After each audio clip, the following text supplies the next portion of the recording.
Mom, asawa ko, mga anak at biyenan ko ay lilipat dito. Masikip na sa apartment nila. Wala nang silbi ang reklamo. Napagdesisyonan na namin lahat. Walang diskusyon. Si Eduardo ay pumasok sa bahay ko noong Martes na iyon na parang lagi niyang ginagawa, hindi nag-doorbell, para bang siya ang may-ari. Nagtitimpla ako ng kape nang ibinato niya ang balitang iyon at parang tinamaan ako ng isang truck. 70 anyos na ako. 40 taon akong nagtatrabaho bilang katulong para mabili ang bahay na ito. At ngayon, ang sarili kong anak ang nagsasabi na may ibang tao na titira rito nang hindi man lang tinatanong kung pumapayag ako. Pero ang hindi niya alam, habang nagsasalita siya ng mayabang, nagkakalkula na ako. Nag-iisip na ako. Sa pagkakataong ito, si Rosa Santos ay hindi natatahimik, tatanggap ng kung ano ang maginhawa sa lahat maliban sa akin. Nakatayo lang ako roon na hawak ang takure ng kape, pinapanood siyang lakad-lakad sa living room ko na parang sa kanya. Parang walang halaga ang mga taon kong naglinis sa bahay ng iba para magkaroon ng sarili. Parang ang opinyon ko ay maliit na detalye sa desisyong nagawa na niya nang wala ako. Narinig mo ba ako? Nanay, nag-impact na si Lola Marta. Excited ang mga bata, si Leo at Chloe, kasi mas malaki ang pwede nilang laruan. At hindi na maaaring mag-isa si Olivia. Matanda na siya at wala kaming pambayad sa caregiver. Maraming espasyo rito. At nakatira ka mag-isa. Si Olivia, ang nanay ng asawa ng anak ko.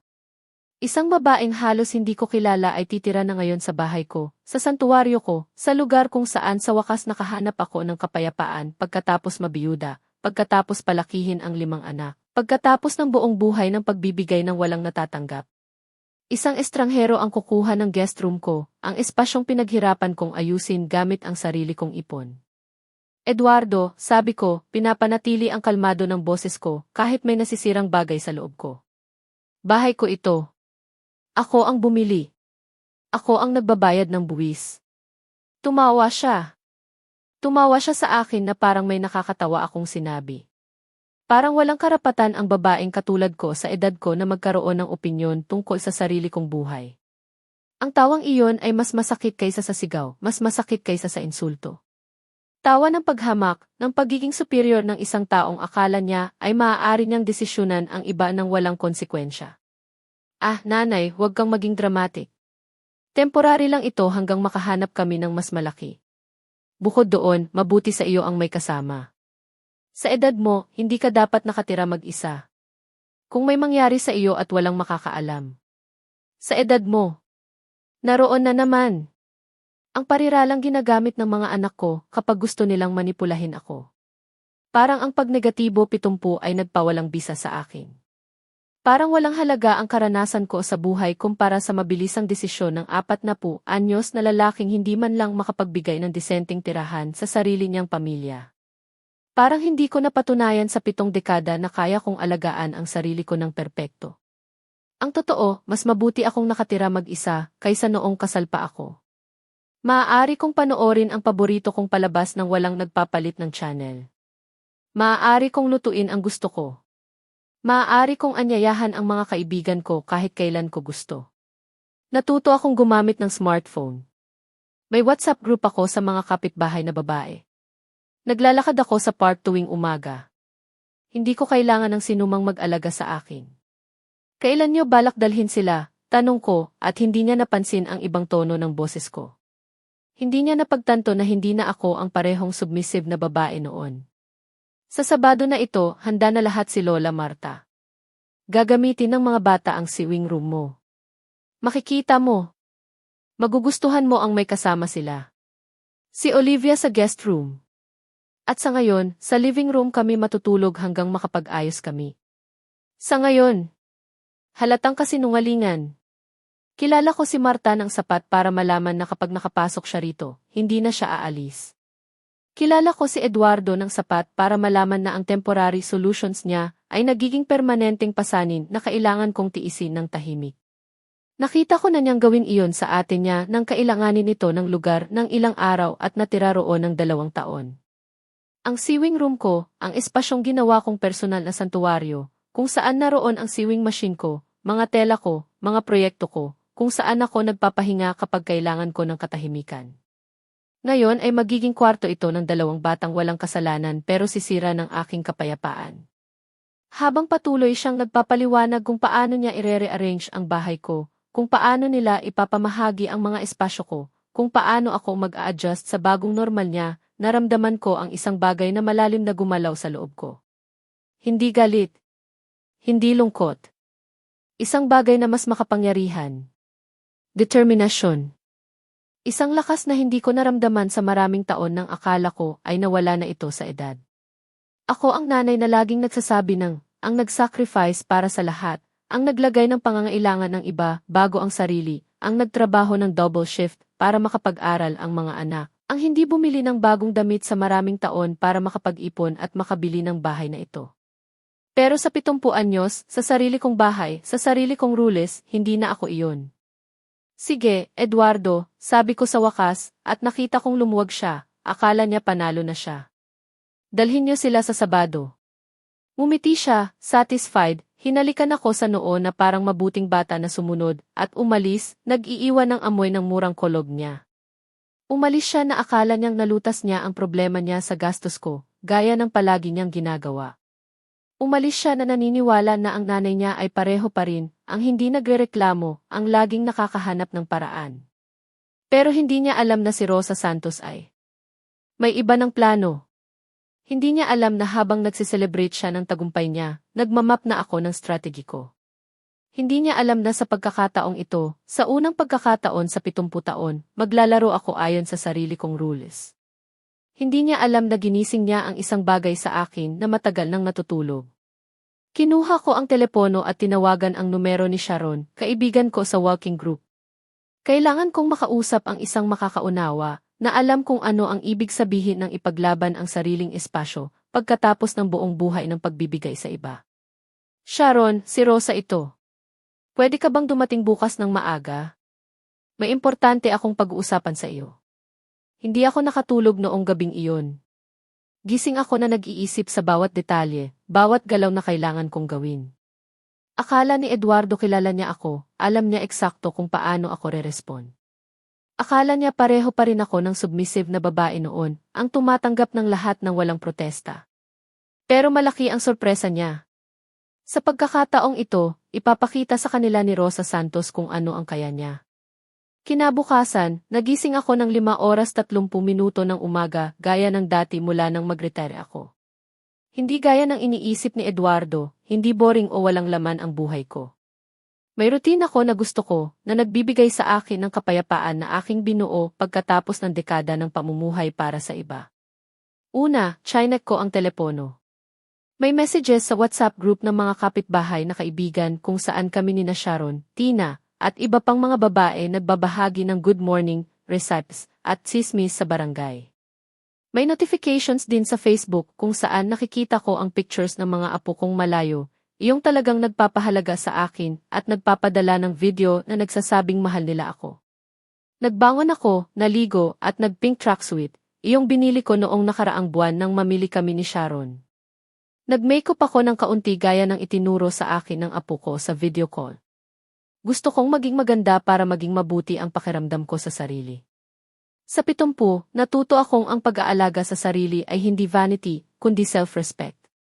Nag-almusal ako ng oatmeal na may prutas, itim na kape, at bitamina ko para sa buto. Nagpatugtog ako ng paborito kong musika, iyong mga kanta ni James Taylor na nagbabalik sa akin noong bata pa ako. Kumain ako ng tahimik sa mesa ko, nakatingin sa maliit na hardin sa likod. Hindi naman malaki pero akin iyon. Nang 7 oras, dumating si Sharon na nag-doorbell. Siya talaga ang may respeto sa bahay ko, hindi gaya ng iba na parang conquered territory ang pagpasok. 68 anyos ang kaibigan ko, biyuda gaya ko, at 5 taon nang nakatira mag-isa sa apartment niya. Nagkakilala kami sa walking group sa park at naging inseparable na kami. Ano ang nangyari, Rosa? Parang worried na worried ka kahapon. Ikinuwento ko sa kanya lahat habang nagtitimpla ng kape.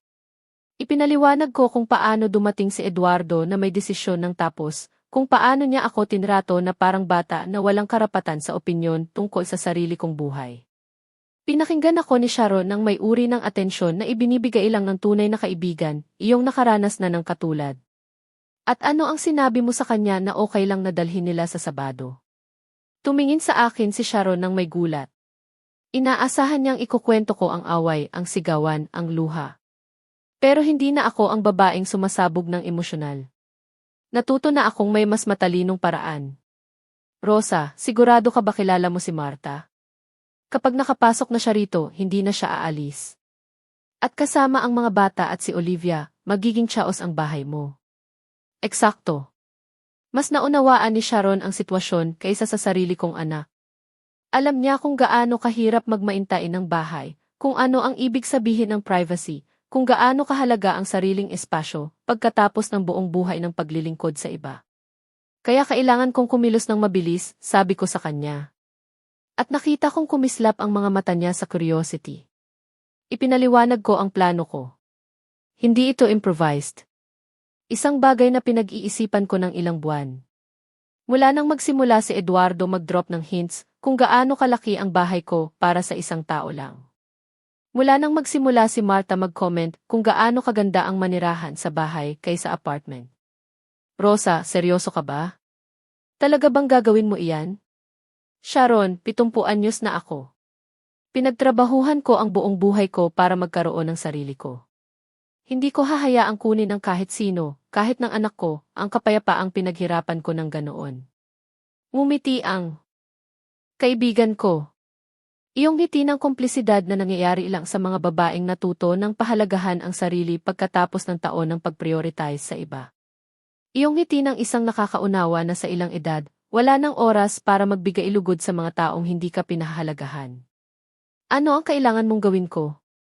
Iyong tanong na nagpatunay kung bakit best friend ko si Sharon. Hindi niya ako hinusgahan. Hindi niya sinabing ako. Hindi niya sinabing isipin ko ang feelings ni Eduardo. Simpleng nag-offer siyang tumulong. Ganoon ang tunay na pagkakaibigan ng mature women. Suportahan ang isa't isa nang walang masyadong tanong. Sa ngayon, kailangan ko lang nasamahan mo ako sa ilang lugar ngayong linggo. At kung may magtanong, wala kang alam. Tahimik kaming nag-almusal habang pinaplano ang mga detalye. Ikinuwento ni Sharon na sinusubukan din ng anak niya noong nakaraang taon na mag-suggest na lumipat siya sa mas maliit na bahay para madaling alagaan, na parang kailangan siya ng alaga. Na parang sila ang laging nangangailangan ng tulong pinansyal. Hindi ka panipaniwala kung paano minsan mas masama ang trato ng sarili nating mga anak kaysa sa estranghero, sabi niya habang naghugas kami ng mga tasa. Parang ang pag-anak sa kanila ay nagbibigay sa kanila ng karapatang magdesisyon para sa atin habang buhay. Eksakto. Iyon ang realidad na tahimik na dinadala ng maraming babae sa edad natin. Mga adult children ang nagdedesisyon para sa nanay nila ng walang konsultasyon, na tinatrato sila na parang pasanin o available resource para solusyonan ang problema nila. Na gumagamit ng motherly love at guilt bilang tools ng manipulation. Pagkatapos ng almusal, nagpark kami para sa daily walk namin. Nagkita ang group namin ng 9 oras. 8 babae sa pagitan ng 60 at 75 na natuklasan ang kasiyahan ng pag-ehersisyo at pakikisalamuha ng walang sinumang nagsasabi kung ano ang gagawin namin. Good morning, Rosa. Kamusta ka ngayong umaga? Tanong sa akin ni Chlo Fagundes, isang 73 anyos na biyuda na 2 taon pa lang at nag-uumapaw ng energy. Mabuti, Chlo. Handa nang maglakad at mag-enjoy sa magandang araw na ito. Habang naglalakad kami sa trail ng park, pinakikinggan ang iba pang mga babae na nagkukwento tungkol sa apo nila, paborito nilang telenovela, at plano sa weekend, na pagtanto ko kung gaano ko ito mamimiss kung nakuha ni Eduardo ang gusto niya. Punong bahay ng tao ay ibig sabihin hindi na makakalabas kapag gusto ko. Kailangang maging attentive sa iba, mawawala ang kalayaan ko. Sa lakad, ikinuwento ni Tina Chavez na sinuggest ng anak niya na ibenta na niya ang kotse niya kasi matanda na siya para magmaneho. Galit na galit kaming lahat. Perpekto namang nagmamaneho si Tina. Updated ang lahat ng papeles niya at mas maingat pa siya kaysa sa maraming kabataan. Hindi nila naiintindihan na buhay pa rin tayo na may sariling buhay, sabi ni Tita Faras, isang 65 anyos na part-time na nagtatrabaho sa butike. Akala nila pag negatibo 60 na ay kasing kahulugan ng kawalang kaya. Tumango kaming lahat. Isang tema iyon na nagbubuklod sa amin, ang laban para mapanatili ang autonomy sa lipunang laging sinusubukang kunin ito. Ang laban para patunayan na ang pagtanda ay hindi ibig sabihin walang silbi o dependent. Pagkatapos ng lakad, pumunta kami ni Sharon sa mall. Kailangan ko bumili ng ilang bagay at gusto ko ring mag-window shopping sa mga paborito kong tindahan. Nag-lunch kami sa magandang restaurant, nag-selfie na inupload ko sa Facebook, at bumili bawat isa ng bagong blouse. Alam mo ba, Rosa? Tama ang desisyon mo. Sa edad natin, wala nang oras para mamuhay para magbigay lugod sa iba. Tama siya. Sa 70, hindi ko na kayang sayangin ang natitira kong buhay na malungkot lang para mapasaya ang mga taong hindi pinahahalagahan ang sacrifices ko. Nagbigay na ako ng sapat.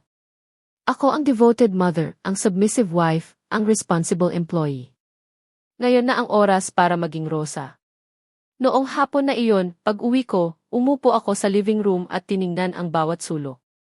Ang VC ko kung saan pinapanood ko ang mga paborito kong palabas, ang sofa ko kung saan tahimik akong nagbabasa.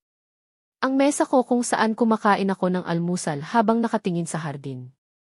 Lahat iyon ay magbabago kung pinayagan ko si Eduardo, pero hindi ko siya papayagan. Sa pagkakataong ito, ipaglalaban ni Rosa Santos ang sa kanya. Miyerkules ng umaga, habang nagtitimpla ako ng kape at chine-check ang messages sa WhatsApp group ko, tumunog ang doorbell. Si Marta iyon. Dumating ang manugang ko na may ngiti na hindi ako niloloko. Iyong calculated na ngiti na ginagamit niya kapag may gusto siya sa akin. Good morning, nanay. Kamusta, nanay? Ganoon ang tawag niya sa akin kapag may kailangan. Kapag wala, halos. Hindi niya ako batiin. May dala siyang box ng donuts na parang 300 piso na regalo ay sapat na para palambutin ako sa darating. Mabuti. Marta, pasok ka. Gusto mo ng kape? Salamat. Dumating ako para pag-usapan ang paglipat sa Sabado. Gusto ko lang malaman mo na mag-iingat kami sa mga gamit mo. Huwag kang mag-alala. Mga gamit ko. Parang ako ang bisita sa sarili kong bahay.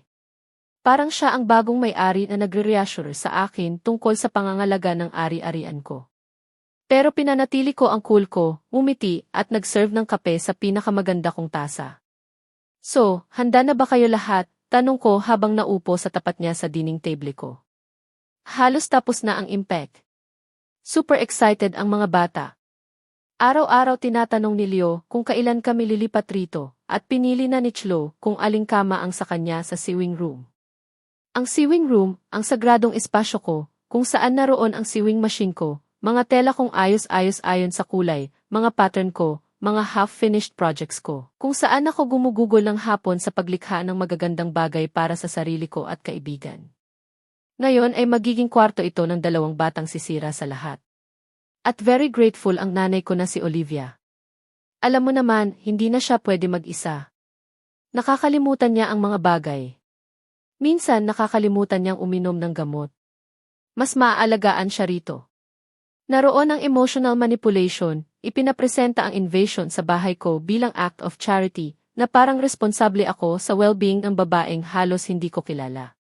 Na parang ang pagtanggi sa impositong ito ay gagawin akong malupit at walang puso. At saan kayo dalawa matutulog? Sa ngayon, sa living room sa sofa bed na dadalhin namin. Pero huwag kang mag-alala, magiging maayos kami. At nakipag-usap na si Eduardo sa kakilala para makahanap kami ng mas malaki soon. Soon! Isa pang kasinungalingan. 3 taon na silang nakatira sa 2-bedroom apartment na iyon dahil hindi nila kayang mas malaki. Si Eduardo ay rideshare driver at si Marta sa damitang tindahan, parehong unstable ang income. Hindi sila makakahanap ng mas malaki. Mananatili sila sa bahay ko ng indefinite. Nanay, gusto ko ring sabihin na tutulungan namin sa gastos. Huwag kang mag-alala roon. Tutulungan sa gastos. Napakabuti nila, tutulungan nila akong bayaran ang kuryente, tubig, at gas sa bahay na hindi naman sa kanila. Parang pabor sa akin, na parang ang 4 na dagdag na tao rito ay hindi magdodoble o triple sa bills. Magkano ang plano niyong ibigay? Nahuli siya ng tanong. Hindi niya inaasahan na direct ako. Nag-shift siya ng uncomfortable sa upuan at tumingin sa ibaba. Well, kung ano ang kaya namin. Alam mo naman kung gaano kahirap sa lahat ngayon. Siyempre, kung ano ang kaya. Ibig sabihin, bibigyan nila ang minimum kapag kaya nila, kung kaya nila. Samantala, ako ang maiiwan sa lahat ng gasto sa pagsustento ng pamilya ng 5. Marta, pwede ba kitang tanungin ng isang bagay? Naman. Tinanong ba ninyo ako kung gusto kong tumira kayo rito? Ganap na nahuli siya ng tanong. Kinabahan siya, nagsimulang kalikot ang napkin at iniwasan ang tingin ko. Halata na hindi nila itinuring important ang opinyon ko sa desisyong ganap na magbabago ng buhay ko. Well, nanay, kasi sinabi ni Eduardo na okay ka raw, na maganda raw sa iyo ang may kasama. Sinabi niya sa iyo iyan? Sinabi niya na very happy ka raw sa idea, na feeling lonely ka raw rito. Mga kasinungalingan. Nagli si Eduardo sa kanya para hindi siya makonsensya sa invasion. Sinabi niya na masaya ako sa sitwasyon para makatulog siya ng mahimbing na ginagamit nila ako. Marta, hindi ako lonely. May mga kaibigan ako, activities ko, routine ko. Hindi masyadong malaki ang bahay na ito sa akin. Perfect ito para sa akin. Nakita ko ang pagbabago ng mukha niya. Sa unang pagkakataon mula nang dumating siya, gumuho ang confidence niya. Napagtanto niya na marahil hindi ganoon ang sinabi ni Eduardo. Pero sinabi ni Eduardo ang maraming bagay na hindi totoo. Sinabi niya sa iyo na tinanong niya ako kung pumapayag ako. Sinabi niya sa iyo na nag-discuss kami ng terms. Sinabi niya sa iyo na voluntaryo akong pumayag. Bawat tanong ay parang sampal ng realidad. Napagtanto ni Marta na naging accomplice siya sa isang bagay na hindi tama. Na nakilahok siya sa desisyong ginawa ng walang consideration sa feelings ko. Nanay, kami akala namin hindi ninyo ako inisip kahit kaunti. Inisip ninyo ang space problem ninyo at nagdesisyon na ako ang solusyon. Tumahimik siya. Sa unang pagkakataon sa 5 taon bilang manugang ko, wala siyang masabi si Marta. Sa unang pagkakataon, napagtanto niya na marahil nagkamali sila. Hindi ninyo gusto na dumating kami. Ano sa tingin mo, Marta? Gusto mo ba na may 4 na tao na biglang dumating sa bahay mo nang hindi tinatanong kung pumapayag ka? Hindi siya sumagot. Nakaupo lang siya na kinakalikot ang napkin, pinoproseso ang realidad ng sitwasyon. Marahil sa unang pagkakataon, inilagay niya ang sarili sa posisyon ko at napagtanto kung gaano ito kawalang katarungan. Pero na-impact na namin lahat. Nakipag-usap na kami sa landlord ng apartment. Nasabi na sa mga bata. At naroon na ang tunay na dahilan kung bakit hindi sila makaka-back out. Hindi dahil naiintindihan nila na mali sila, kundi dahil nasunog na nila ang tulay nila. Nag-commit na sila sa irreversible decisions base sa impositong hindi dapat nangyari. Marta, iyan ang problemang nilikha ninyo nang magdesisyon kayo para sa akin nang walang konsultasyon sa akin. Hindi ako responsable sa consequences ng decisions na hindi ko ginawa. Tumayo siya mula sa mesa. Wala na ang ngiti. Wala na ang sweetness sa boses. Ngayon ay annoyed siya dahil hindi ako nakikipagtulungan sa plano niya gaya ng inaasahan. Sinabi sa akin ni Eduardo na papayag ka.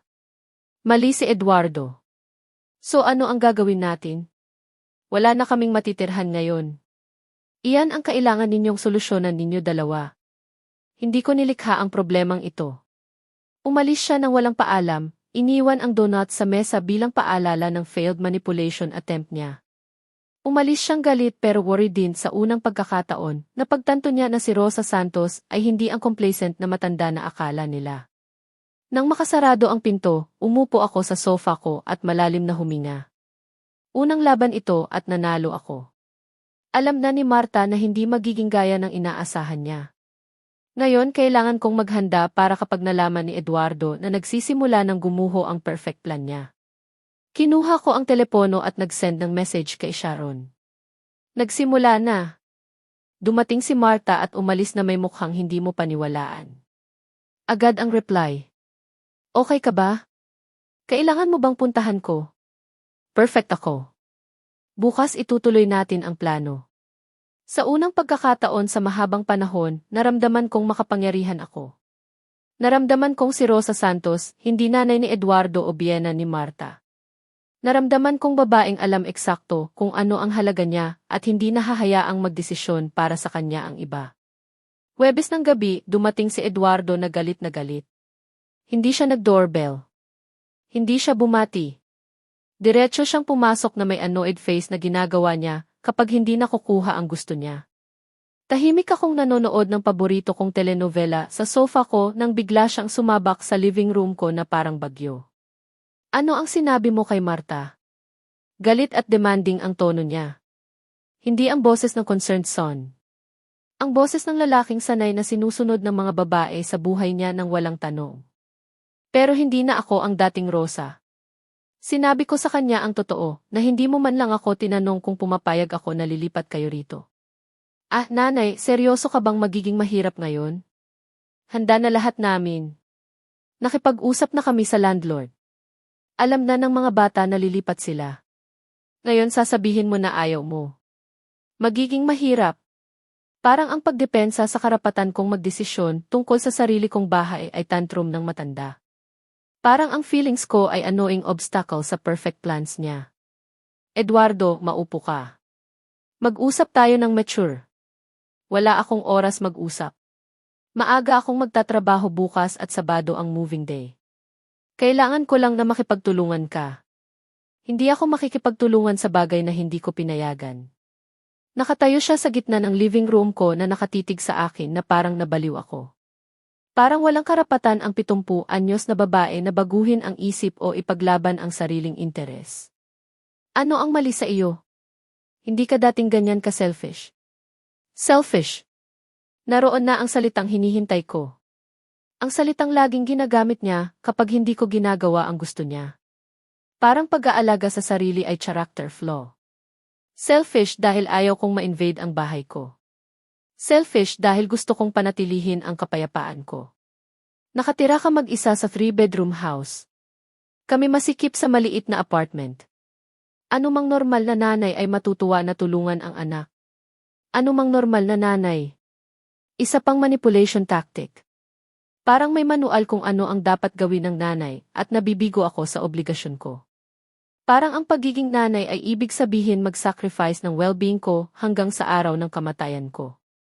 Eduardo, alam mo ba kung gaano kahirap para sa akin ang bilhin ang bahay na ito? Alam ko na pinaghirapan mo, pero ano ang silbi ng malaking bahay kung hindi mo i-share sa pamilya mo? Ang silbi ay para makapamuhay ako ng payapa pagkatapos ng 70 taon ng pagbibigay ng lahat sa iba. Nahuli siya ng sagot ko. Hindi niya inaasahan na direct ako, na ilalagay ko ang needs ko bago ang sa kanya. Inaasahan niya luha, pakiusap, guilt. Hindi determinasyon. Nanay, pamilya mo kami. Dapat tumutulong ang pamilya sa isa't isa. Kailan huling tumulong ka sa akin, Eduardo? Nahuli siya ng tanong. Nanahimik siya, naghahanap sa memorya ng anumang kamakailang pagkakataon na may ginawa siya para sa akin nang hindi ko hinihingi. Wala siyang makita dahil wala naman. Ako madalas kita bisitahin. Dumadalaw ka kapag may kailangan ka. Kapag may problema sa pera, kapag kailangan mo akong magbibisit ng mga bata, kapag gusto mong magluto ako para sa party ninyo. Kailan huling dumating ka lang para kamustahin ako? Hindi siya sumagot dahil alam niyang tama ako. Lagi may agenda ang mga bisita namin. Lagi may kailangan siya sa akin. Bukod doon, patuloy ko, kung talaga tayong pamilya gaya ng sinasabi mo, tinanong mo sana ang opinyon ko bago gawin ang desisyong ito.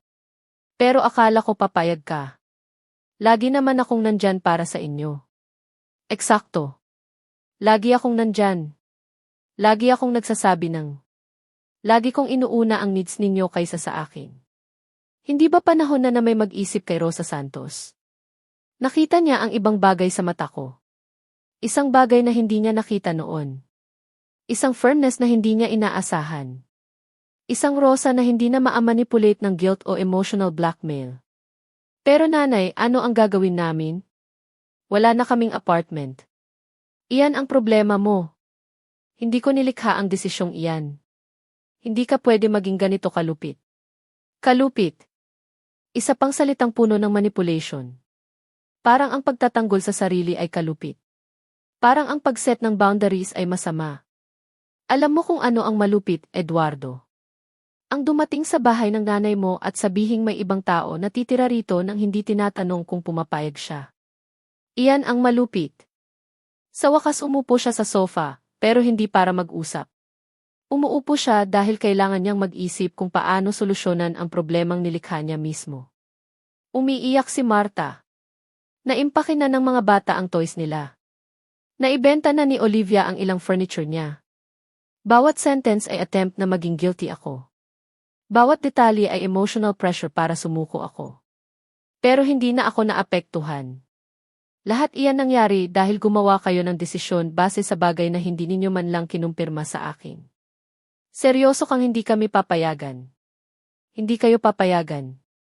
Matigas ang sagot final. Walang puwang sa negosasyon, walang espasyo sa pakiusap. Sa unang pagkakataon sa buhay ko, nagset ako ng firm boundary sa anak ko.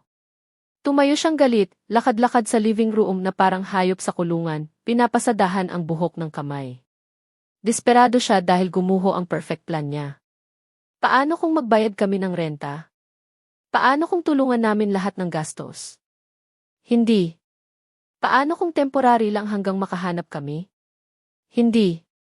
Paano kung ipangako naming hindi ka istorbohin, respetuhin ang space mo? Hindi. Bawat hindi ay parang saksak sa male pride niya. Hindi siya sanay na tinatanggihan ng babae, lalo na ng nanay niya. Hindi ko maintindihan kung ano ang mali sa iyo. Hindi ka dating ganyan. Dating ako ang babaeng hindi alam ang sariling halaga. Ngayon alam ko na. Umalis siyang sinara ang pinto ng malakas, sumisigaw na selfish ako, na hindi niya akalain na ganito kalupit ang sarili niyang nanay. Umalis siyang nangangako na babalik siya para papaniwalain ako. Pero huli na.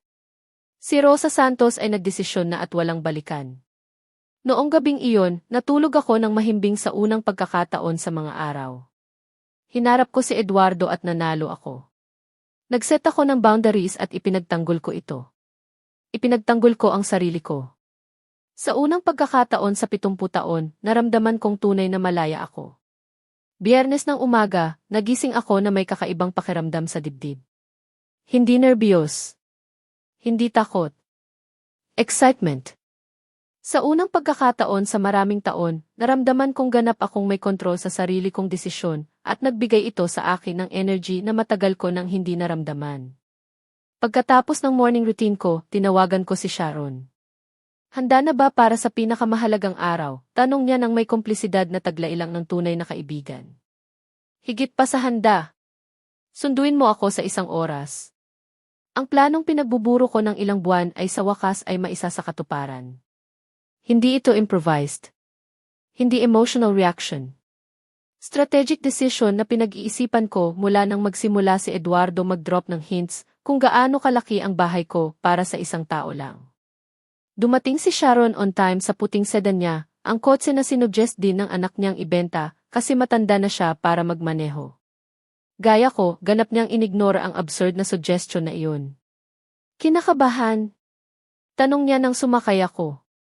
Hindi naman. Sa kabaligtaran, mas confident ako kaysa kailanman. Unang destinasyon namin ang bangko.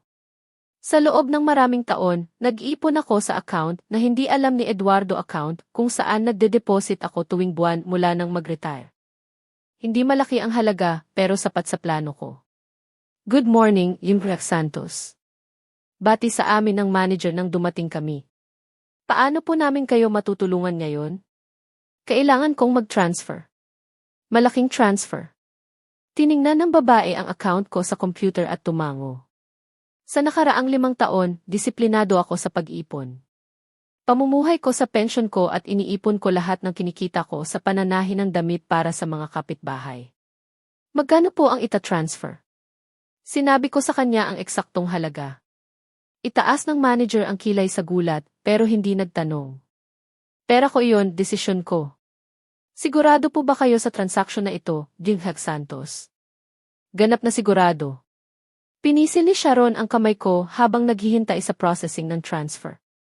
Alam niya kung ano ang ibig sabihin nito sa akin. Alam niya na walang balikan. Sige po, Yimbriak Santos, successful na ang transfer ninyo. Umalis kami sa bangko at diretso sa pangalawang stop, ang real estate office. Si Ramon Reyes, isang lalaking nasa 50 na tumutulong sa akin sa nakaraang ilang linggo, binati kami ng may ngiti. Rex Santos, kamusta po? Handa na po ba kayong mag-sign? Higit pa sa handa, Reyes. Umupo ako sa tapat ng desk niya habang inihahanda niya ang lahat ng documents. Si Sharon ay nasa tabi ko, saksi sa isa sa pinakamahalagang sandali ng buhay ko. Sigurado po ba kayo sa desisyong ito? Tanong niya. Kapag napirmahan na, wala nang cancel sa transaction. Reyes, 70 anyos na ako. Kakaunti lang ang talagang mahalagang desisyon na nagawa ko sa buhay ko dahil lagi akong nag-iisip sa iba. Desisyon ko ito at ganap akong sigurado.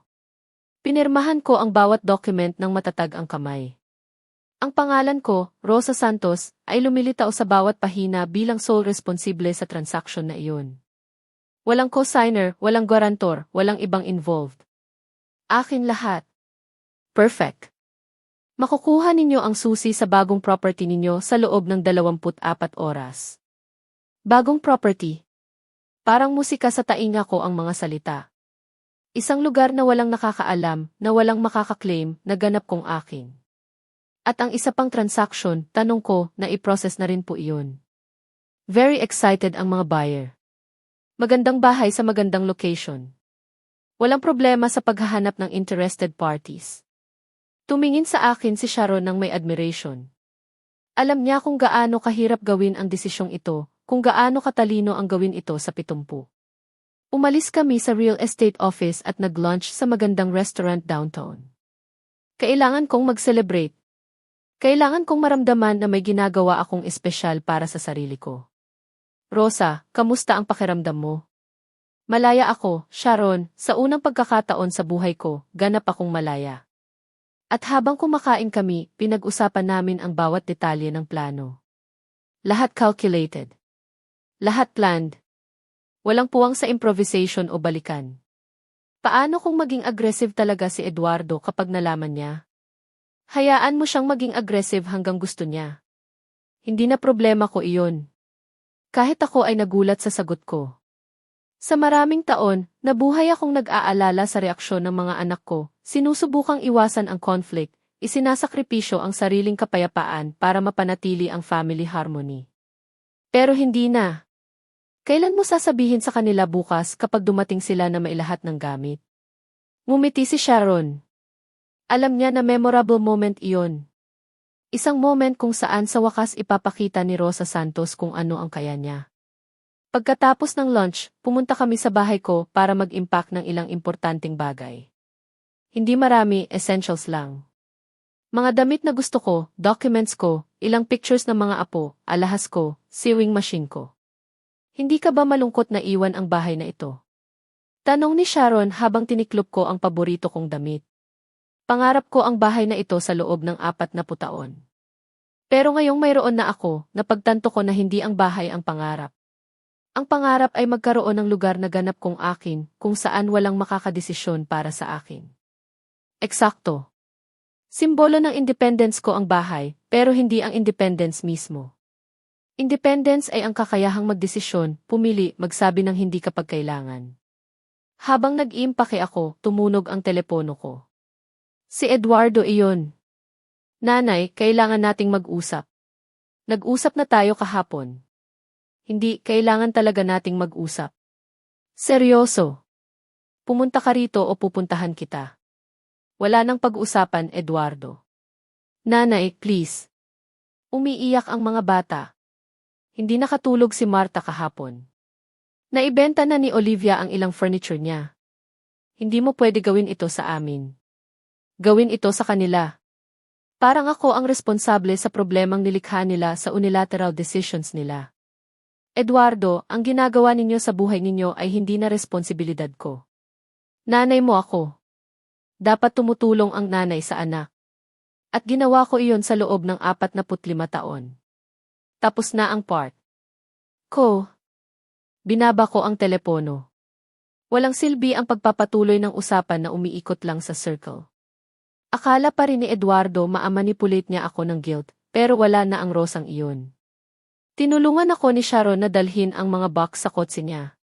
Hindi marami ang bagay pero importanteng-importante. Ang iba ay maiiwan sa bahay. Saan natin ito itatago? Sa bahay mo kung okay lang ngayong gabi lang. Siyempre okay lang. Gusto ko nga maging part ng revolution mo. Revolution. Perpektong salita dahil iyon nga ang ginagawa ko, nagre-revolusyon sa sarili kong buhay. Noong gabing iyon, nag-dinner ako sa bahay ni Sharon. Nagluto kaming dalawa, nanood ng movie, nagkwentuhan tungkol sa plans namin sa mga darating na linggo. Sa unang pagkakataon sa mahabang panahon, hindi ako nag-aalala kung ano ang kailangan sa akin ng iba. Bukas ay magiging very interesting day, sabi sa akin ni Sharon bago ako matulog. Bukas ang unang araw ng natitira kong buhay. At tama siya. Bukas, muling ipapanganak si Rosa Santos. Dumating ang Sabado na may brilliant sun na parang nag-iilaw sa daan patungo sa bagong buhay ko. Maaga akong nagising, nag-ayos ng espesyal, at bumalik sa bahay ko para hintayin ang show na magsisimula. Nang 9 ng umaga, dumating ang unang moving truck. Si Eduardo ang nagmamaneho, sinundan ni Marta sa kotse nila na kasama ang mga bata at si Olivia. Sa likod nila ay isa pang sasakyan na may mga kamag-anak na tumulong sa paglipat. Nakita ko silang bumaba na may energy ng taong sigurado na lahat ay ayon sa plano. Si Eduardo ang nagdidirect sa movers na parang siya ang may-ari ng bahay. Si Marta ang nag-o-organize ng boxes ayon sa priority, excited na tumakbo ang mga bata papunta sa pinto. Lumabas ako para batiin sila ng may kalmado na nagulat kahit ako. Walang nerbiyos, walang duda, malalim lang na tranquility ng taong alam eksakto kung ano ang gagawin. Good morning, sabi ko mula sa entrance ng bahay. Good morning, nanay. Nandito na kami. Mag-umpisa na ang mga lalaki mag-unload. Pwede mo bang buksan ng malaki ang pinto para kasyalaha? Hindi na kailangan iyan, Eduardo. Tumigil siya sa pagkilos. Nakatayo ang movers na naghihintay ng instructions. Tumingin si Marta mula sa boxes na inaayos niya. Ano ang ibig mong sabihin hindi na kailangan? Hindi ninyo dadalhin ang kahit ano sa bahay na ito. Ang katahimikan na sumunod ay nakakabingi. Lahat na tigilan, pinoproseso ang sinabi ko lang. Parang nag-detonate ako ng bomba sa gitna ng perfect planned operation nila. Nanay, ano ang sinasabi mo? Narito na ang truck. Dinala namin lahat ng gamit namin at ibabalik ninyo lahat ng gamit ninyo. Lumapit sa akin si Eduardo na may mukhang akala niya ay maaari niya akong takutin. Pero hindi na ako ang parehong babae. Baliw ka ba? Alam mo ba kung magkano ang truck sa amin? Alam mo ba kung gaano kami naghirap para ayusin ito? Hindi ko problema iyan, Eduardo. Hindi ko hiningi na ayusin ninyo ang kahit ano. Lumapit si Marta na hawak ang mga kamay ng mga bata. Si Leo at Chlo ay tiningnan ako ng confused, hindi maintindihan kung bakit hindi pinapapasok ni Lola ang bagong bahay nila. Nanay, ano ito? Gusto ng mga bata makita ang kwarto nila. Wala kayong kwarto rito, Marta. Si Olivia, natahimik pa sa kotse hanggang noon, bumaba na nakasandal sa baston. Payat at mahina ang 75 anyos na babae na halatang walang ideya sa nangyayari. Nasaan ang kwarto ko? Tanong niya ng mahinang boses. Wala kayong kwarto rito, ma'am, sagot ko ng may respeto, pero matigas. Parang sinampal ko ang buong pamilya. Namula si Eduardo sa galit. Umiiyak si Marta. Kumapit ang mga bata sa nanay nila, takot. Nanay, hindi mo pwede gawin ito sa amin. Wala kaming ibang matitirhan. Iyan ang problemang nilikha ninyo nang magdesisyon kayo nang walang konsultasyon sa akin. Pero pamilya mo kami. Ang pamilyang hindi nirerespeto ako ay hindi pamilya. Mga taong gumagamit sa akin. Nakatayo pa rin ang mover sa tabi ng truck na naghihintay ng orders. Nagiging uncomfortable ang sitwasyon para sa lahat. Sir, tanong ng isa sa movers kay Eduardo, mag-u-unload ba kami o hindi? Siyempre mag-u-unload. Nanay ko siya. Makaka-get over siya sa tantrum niya.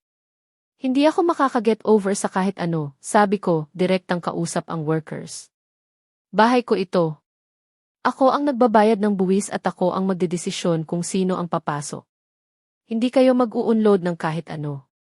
Isa sa movers, matandang lalaki na halatang nakakita na ng katulad na family situation, tumango ng may understanding. Sorry po, sir, pero kung sabi ng babae na bahay niya ito at ayaw niyang mag-unload kami, wala kaming magagawa. Ganap na nawala sa kontrol si Eduardo. Nagsimulang sumigaw na baliw ako na hindi niya akalain na ganito kalupit ang sarili niyang nanay na magpapatunay siyang wala na ako sa tamang pag-iisip. Makikipag-usap ako sa lawyer. Papatunayan kong sinel ka at hindi ka na makakapagdesisyon. Sige, Eduardo, gawin mo iyan. Samantala, ilabas ninyo ang truck ninyo sa driveway ko. Lumapit sa akin si Marta, puno ng luha ang mata, hawak si Chlo na nagsimulang umiyak. Nanay, please isipin mo ang mga bata. Hindi kasalanan nila ito. Saan kami matutulog ngayong gabi? Huling attempt sa emotional manipulation, ginagamit ang mga bata bilang shield, na parang responsable ako sa irresponsible decisions ng magulang nila. Hindi kasalanan ng mga bata pero hindi rin ako. Dapat nag-isip ang magulang nila tungkol sa kanila bago gumawa ng desisyon ng walang plan E. Hindi ka pwede maging ganito kawalang puso, sigaw ni Eduardo. Walang puso. Alam mo kung ano ang walang puso, Eduardo. Ang dumating sa bahay ng nanay mo at sabihing may ibang tao na titira rito nang hindi tinatanong kung pumapayag siya. Iyan ang walang puso. Ang argumento ay umaakit na ng atensyon ng mga kapitbahay. Si Carmen sa tabi ay lumabas para magdilig ng halaman, pero halatang nakikinig sa lahat. Si Julio ay sumisilip sa bintana niya, hindi man lang nagtatago ng curiosity niya. Nanay, please pumasok tayo mag-usap. Nag-eskandalo ka. Wala nang pag-uusapan sa loob dahil hindi kayo papasok. Noon dumating si Sharon sa kotse niya. Nagplanong dumating siya para bigyan ako ng moral support sa mahirap na moment na ito. Bumaba siya at lumakad papunta sa amin ng may dignidad na taglay ng mga babae ng generation namin. Good morning, Rosa. Okay lang ba lahat? Perfect na perfect, Sharon. Aalis na lang sila. Tiningnan siya ni Eduardo ng may contempt. Lagi niyang iniisip na ang mga kaibigan ko ang naglalagay ng strange ideas sa ulo ko na parang hindi ako kapable mag-isip mag-isa. Kasalanan mo rin ito, sabi niya kay Sharon. Siguro ikaw ang naglagay ng mga baliw na ideyang ito sa ulo niya. Binata, sagot ni Sharon ng may impressive calm. Hindi kailangan ng nanay mo ng sinumang maglagay ng ideya sa ulo niya. Matalinong babae ang nanay mo na alam ng perpekto kung ano ang ginagawa niya.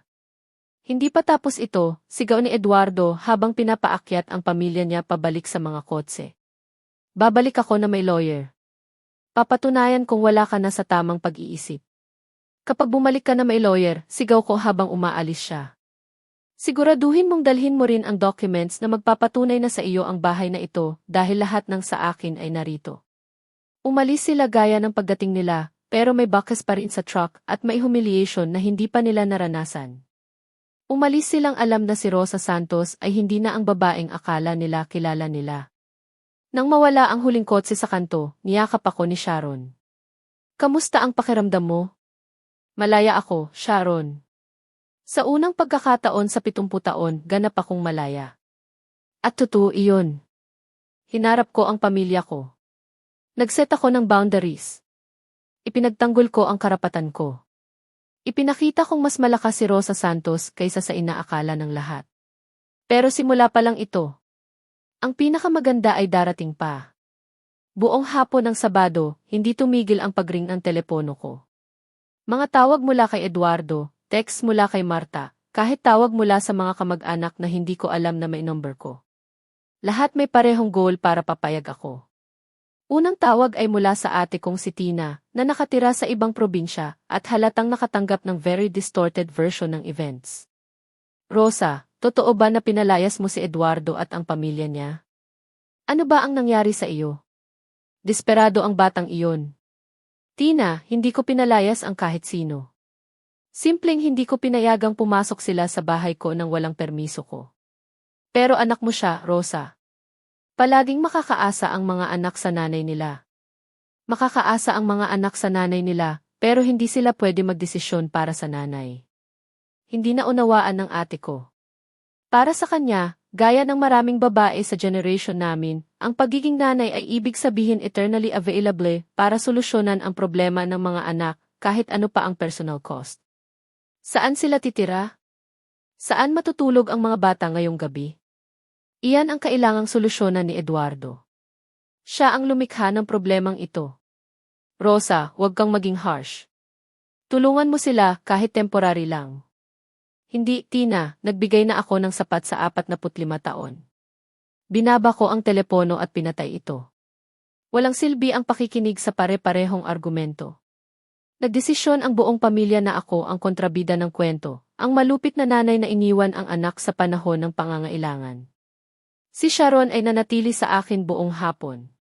Nagluto kaming dalawa, nanood ng TV, nagkwentuhan tungkol sa lahat maliban sa family drama. Kailangan ko ng normalcy. Kailangan kong maalala na may mundo bukod sa problema ni Eduardo. Pero nang 7 ng gabi, nagbago lahat. Dumating sila ulit pero hindi na mag-isa ngayon. Dinala ni Eduardo si John Cruz, ang ninong niya, isang 60 anyos na lalaking laging nag-mediate sa family conflicts. Good evening, Rosa. Bati sa akin ni John ang may deliberate voice na ginagamit niya kapag gusto niyang maging wise. Pwede ba kaming pumasok at mag-usap? Good evening, John. Siyempre, pasok kayo. Pumasok sila sa living room ko na parang diplomatic negotiation. Umupo si John sa main sofa. Si Eduardo ay nanatiling nakatayo halatang annoyed pero sinusubukang kontrolin ang sarili sa harap ng ninong niya. Rosa, ikinuwento sa akin ni Eduardo ang nangyari. Sa palagay ko may misunderstanding. Walang misunderstanding, John.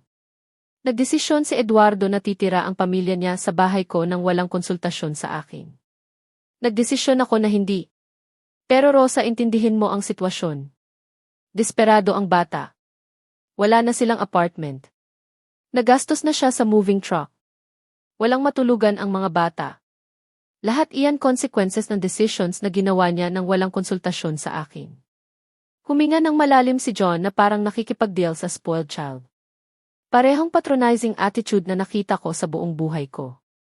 Matatandang lalaki na nag-explain sa babae kung ano ang duty nila. Rosa, alam kong offended ka dahil hindi ka nila tinanong. Pero ngayon kailangang mag-isip ng practical solutions. Ang practical solution ay humanap sila ng ibang titirhan. At samantala, iiwan mo silang nasa kalye.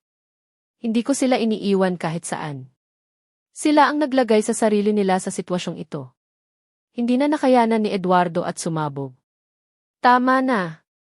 Hindi ka pwede maging ganito ka-selfish. Pamilya mo kami. Eduardo. Putol sa kanya ni John. Ako na ang makipag-usap sa nanay mo. Lumingo siya sa akin nang may condescension na kinamuhian ko. Rosa, naiintindihan ko na upset ka, pero isipin mo ang mga bata. Isipin mo si Olivia, matandang babae na nangangailangan ng alaga. Talaga bang papayagan mong matulog sila sa kotse? Mas experienced ang emotional manipulation ngayon mula sa isang alam eksakto kung aling buton ang pipindutin para maging guilty ako. John, hindi natutulog sa kotse ang mga bata ni Olivia. Nasa bahay ng magulang ni Marta sila. Exaggerated lang ni Eduardo ang sitwasyon para maging masama ang pakiramdam ko. Nahuli siya. Hindi niya inaasahan na updated ako sa totoong sitwasyon. Bukod doon, patuloy ko, kung talaga silang worried sa mga bata at kay Olivia, mas maganda sana ang plano nila bago gumawa ng irreversible decisions.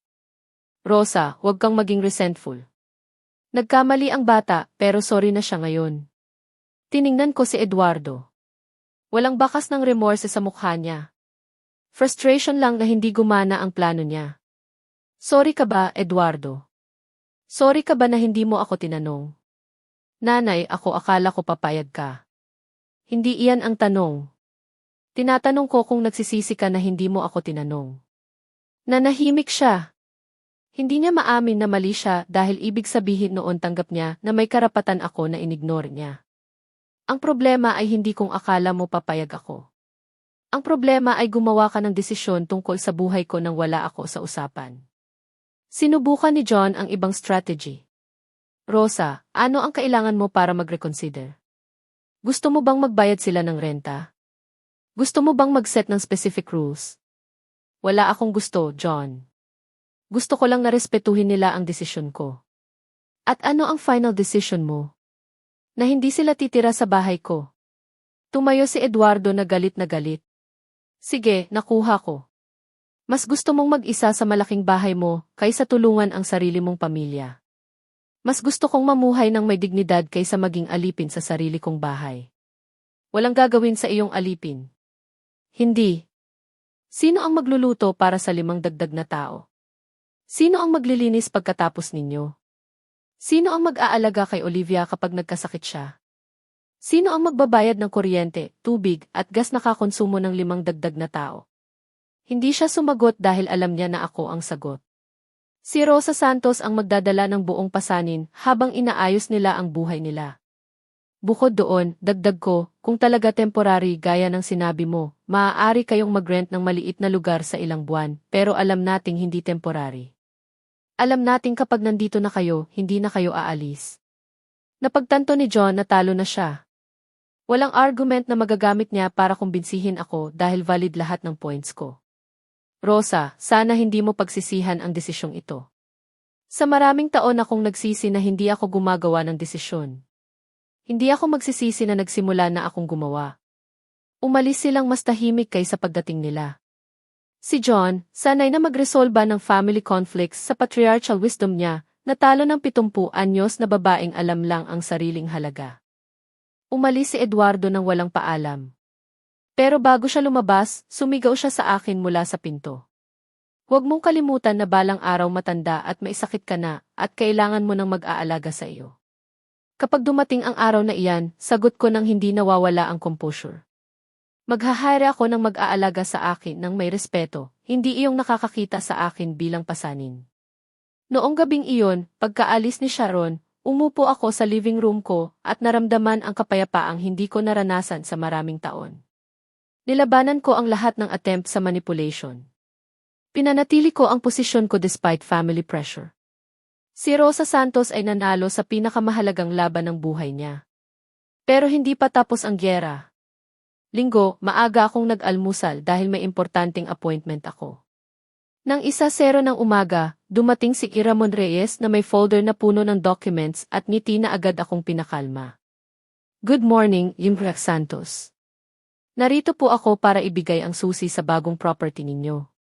Ang mga susi. Sa wakas hawak ko na ang susi sa bagong buhay ko. At narito po ang documents para sa pagbenta ng property na ito. Perfect lahat, ma'am. Very happy ang mga buyer. Naideposit na nila ang buong halaga. Pinirmahan ko ang huling papeles, nararamdaman ang halo ng nostalgia at excitement. Pangarap ko ang bahay na ito sa loob ng 40 taon, pero ngayon naging battlefield na ito. Oras na para bitawan ito.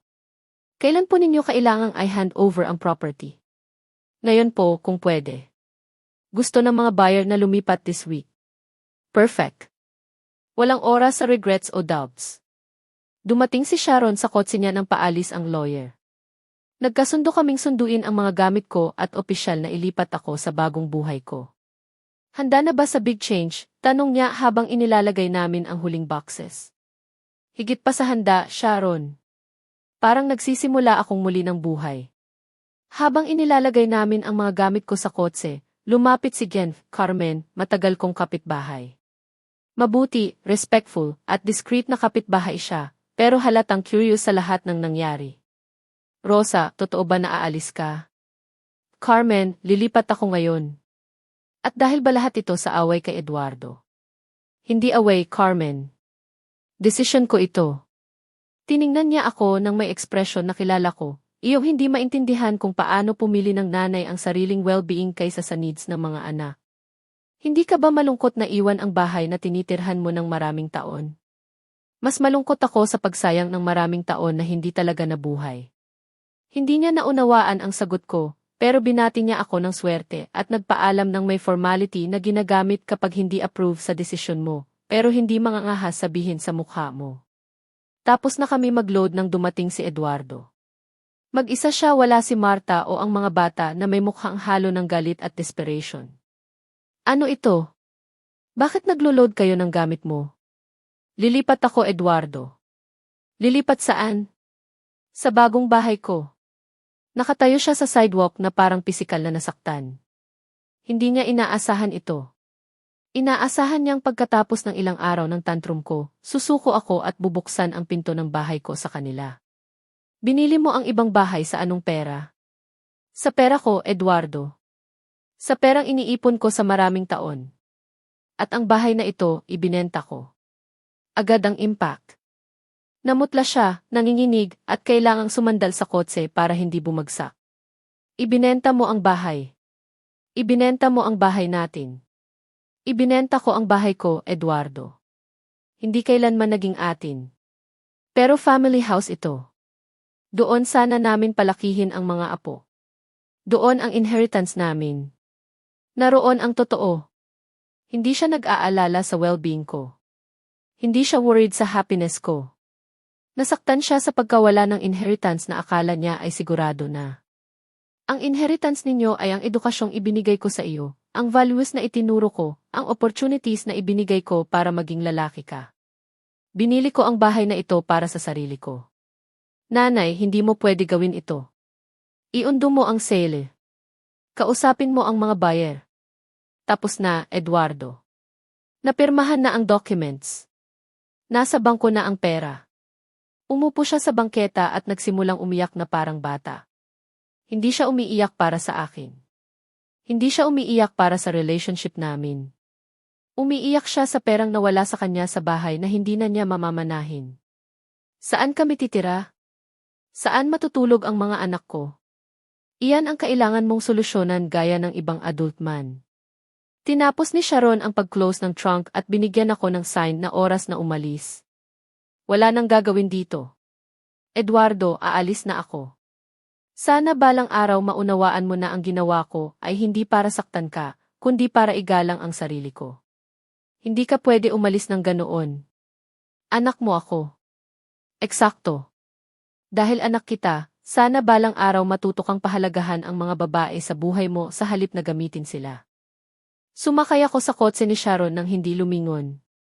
Sa side mirror, nakita ko si Eduardo na tumatakbo sa likod ng kotse. Sumisigaw na bumalik ako mag-usap na hindi ko pwede gawin ito sa kanya, pero tapos na. Si Rosa Santos ay nagsara ng chapter ng buhay niya at nagbubukas ng ganap na bago. Kamusta ang pakiramdam mo? Tanong ni Sharon habang nagmamaneho kami papunta sa bagong bahay ko. Parang reborn ako. Ang bagong bahay ay perfect. Mas maliit kaysa dati, pero may lahat ng kailangan ko. 2 kwarto, isa para sa akin at isa para sa guests. May cozy living room talaga ako, modern kitchen, maliit pero magandang hardin. Maganda ito, Rosa. Magiging masaya ka rito. Tama siya. Sa unang pagkakataon sa buhay ko, may espasyo akong ganap kong akin, walang strings attached, walang obligasyon sa iba. Noong hapon na iyon, habang inaayos ko ang mga gamit ko sa bagong tahanan ko, tumunog ang telepono. Isang number na hindi ko kilala. Rec Rosa Santos. Ako po ito. Ito po si Attorney Hector Torres. Kinakatawan ko ang anak ninyo, si Eduardo Gomez. Gusto ng kliyente ko na i-contest ang pagbenta ng property sa Maple Street. Kaya pala sinunod ni Eduardo ang threat niya. Nag-hire siya ng lawyer para subukang kunin ang karapatan kong ibenta ang sarili kong bahay. Counselor, property ko iyon. May lahat akong documents para patunayan iyon. Naiintindihan ko, ma'am. Marahil pwede tayong magkita para pag-usapan ang possible solution. Wala nang pag-uusapan. Counselor, ginamit ko ang legal right ko na ibenta ang property na ganap kong akin. Ma'am, sinasabi ng kliyente ko na ginawa ang sale sa state of emotional distress at walang consideration sa family rights. Hindi ko napigilang tumawa. Sinusubukan ni Eduardo na patunayang baliw ako o may rights ang pamilya sa property ko. Counselor, 70 anyos na ako. Wala akong demensya. Buo ang mental faculties ko at nakapangalan lang sa akin ang property. Walang legal claim ang kliyente ninyo sa bahay na iyon. Willing po ba kayong makipagkita sa akin para pag-usapan ang compensation? Wala nang pag-uusapan. Good day. Binaba ko ang telepono at umupo sa bagong sofa ko para pag-isipan ang lahat ng nangyari. Hindi madaling susuko si Eduardo. Magpapatuloy siya sa pag-push, pag-threaten, pagsubok na gawing guilty ako. Pero wala na akong pakialam. Si Rosa Santos ay gumawa ng pinakamahalagang desisyon ng buhay niya at walang balikan. 3 buwan pagkatapos lumipat sa bagong bahay ko, ganap nang nagbago ang buhay ko. Nagigising ako tuwing umaga nang walang bigat ng expectations ng iba, walang pressure na mapasaya ang kahit sino. Pareho pa rin ang morning routine ko. Tahimik na almusal, nakatingin sa maliit kong hardin, check ang messages sa WhatsApp group ng mga kaibigan ko, pero ngayon iba ang lasa ng lahat. Lasa ito ng tunay na kalayaan. Bumisita sa akin si Sharon tuwing Martes at Huwebes. Nagkaroon kami ng sisterhood ng mature women na nagsusuportahan sa isa't isa. Nakilala ko rin ang mga bagong kapitbahay ko, si Chlo Fagundes, 72 anyos na biyuda na nagtuturo ng knitting classes, at si Olivia Cruz, 68 anyos na nagbukas ng maliit na baking business sa bahay niya. Alam mo kung ano ang pinakagusto ko sa pamumuhay rito, sabi ko kay Sharon habang nagkakape kami sa bagong kitchen ko. Ano? Na walang nakakakilala sa akin bilang nanay ni Eduardo o biyena ni Marta. Dito, simpleng Rosa Santos lang ako. Ang bagong identity ko ay namulaklak sa mga paraan na hindi ko inaasahan. Nag-enroll ako sa painting workshop sa community center. Mulang natuklasan ang passion ko sa pananahi, pero ngayon gumagawa ng bagay para sa sarili ko. Natuto akong mas gamitin ang smartphone ko, at nag-open pa ako ng Instagram account kung saan nagpo-post ako ng pictures ng projects ko. Ang pera mula sa pagbenta ng dating bahay ko ay nagbigay hindi lang sa pagbili ng bagong property, kundi sa financial cushion na nagbigay sa akin ng peace of mind. Sa unang pagkakataon sa buhay ko, hindi ako financially dependent sa kahit sino at nakakalasing ang feeling na iyon. May balita ka ba kay Eduardo? Tanong sa akin ni Sharon. Tinawagan ako ng lawyer niya ng 2 pang beses, pero hindi ko na sinasagot. Sabi sa akin ni Tina, sa wakas nakahanap na sila ng mas malaking apartment na paupahan. Nakahinga na ang buhay ng lahat. Kinailangan harapin ni Eduardo ang consequences ng rash decisions niya, pero sa wakas nalutas niya ang housing situation niya nang hindi kinailangang invade ang bahay ng nanay niya. Hindi mo ba sila namimiss? Tanong na madalas kong itinanong sa sarili ko. Namimiss ko ba ang pamilya ko? Namimiss ko ba ang ingay ng mga bata, ang usapan sa hapag, ang feeling na kailangan ako? Namimiss ko ang ideya ko sa kanila. Sagot ko pagkatapos mag-isip. Namimiss ko ang illusion na pinahahalagahan nila ako, pero hindi ko namimiss ang feeling na ginagamit. Iyon ang pinakatapat na sagot na maibibigay ko. Sa maraming taon, nalito ko ang pagiging useful sa pagiging loved, ang pagiging needed sa pagiging respected. Isang linggo ng hapon, habang nagdidilig ako ng halaman sa hardin ko, tumunog ang doorbell. Si Leo iyon, ang 8 anyos kong apo, kasama si Chlo, ang 6 anyos kong apo na babae. Mag-isa sila na nagpagulat sa akin. Lola, sigaw ni Leo, tumakbo papunta sa akin. Hello, mga mahal ko. Ano ang ginagawa ninyo rito? Nasaan ang parents ninyo? Dinala kami ni Daddy, pero nanatili siya sa kotse, paliwanag ni Chlo. Sabi niya sabihin namin na miss kanya ng sobra. Emotional manipulation gamit ang mga bata. Bumaba si Eduardo sa ganoong level ng desperation. At namimiss ninyo ba ako? Tanong ko, lumuhod sa level nila. Lola, bakit hindi na kayo nakatira sa malaking bahay? Dahil bumili ako ng mas magandang bahay kung saan mas masaya ako. Pwede ba naming makita? Siyempre. Pinapasok ko sila at ipinakita ang bawat sulok ng bagong tahanan ko. Kumislap ang mata nila nang makita ang sewing room ko na perpektong ayos na may makukulay na tela at running ang machine ko. Ang ganda! Pwede mo ba kaming turuan manahe? Siyempre. Kapag binigyan kayo ng permission ng parents ninyo, pwede kayong dumating tuwing weekend at tuturuan ko kayo. Naglaro kami ng 1 oras.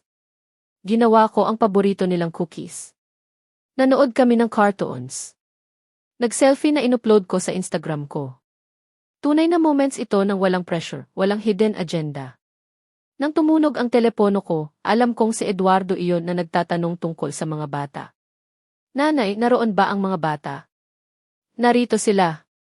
Very happy, kisa the way. Pupuntahan namin sila. Pwede kayong pumunta, pero para sunduin lang. Hindi ako makikipagtalo sa harap nila. 0 minuto pagkatapos, dumating si Eduardo at Marta.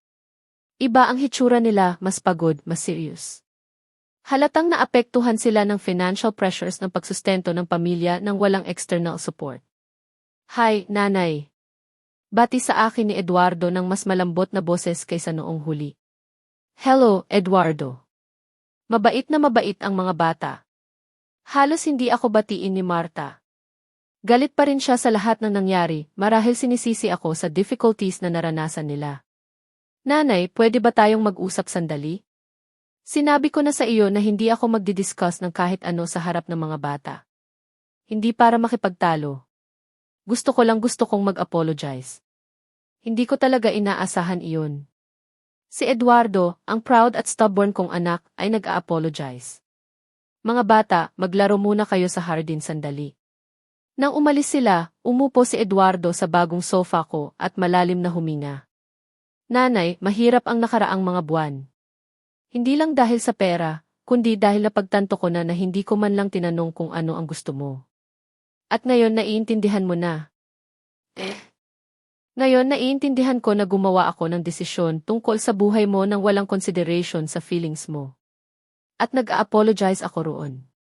Progress ayon. Hindi buong apology dahil hindi niya binanggit ang respect, ang manipulation, o ang legal threats, pero unang hakbang. At ano ang inaasahan mo sa akin, Eduardo?